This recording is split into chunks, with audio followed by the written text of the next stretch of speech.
Sebanyak 74 pemuda-pemudi ikut lomba panjat tebing dalam event nasional kejuaraan wilayah Andalan South Sulawesi Sunset Climbing Competition 2022.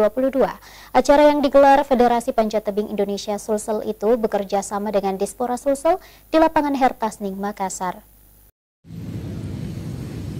Beginilah suasana keseruan lomba olahraga panjat tebing yang merupakan event nasional kejuaraan wilayah Andalan South Sulawesi Sunset Climbing Competition 2022. Kejuaraan olahraga panjat tebing ini diikuti 74 peserta, terdiri dari 47 laki-laki dan 27 perempuan, dari unsur atlet dan klub climbing dari Sulawesi Selatan dan luar Sulsel, seperti Kalimantan Timur, Sulawesi Utara, Sulawesi Tenggara, dan Sulawesi Barat.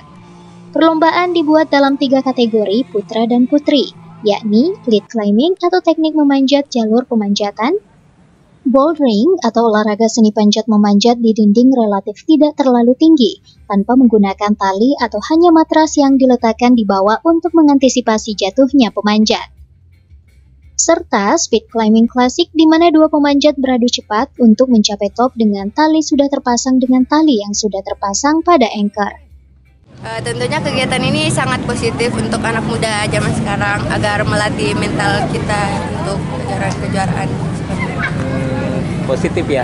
Iya, sangat positif. Karena ini salah satu olahraga juga. Melatih adrenalin, iya. Jiwa-jiwa petualang kita ya? Iya, agar lebih sehat juga, tidak berdiam diri di rumah.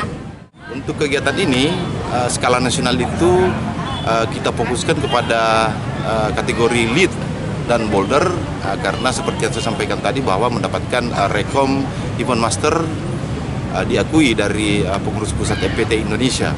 Dan untuk kategori speed klasik itu hanya kita perlombakan untuk konteks wilayah Sulawesi Selatan. Para juara dalam kompetisi ini nantinya akan mengikuti event-event kejuaraan nasional panjat tebing lainnya. Lomba panjat tebing ini bagian upaya memperkenalkan lebih luas olahraga panjat tebing ke masyarakat. ACCC Celebes TV.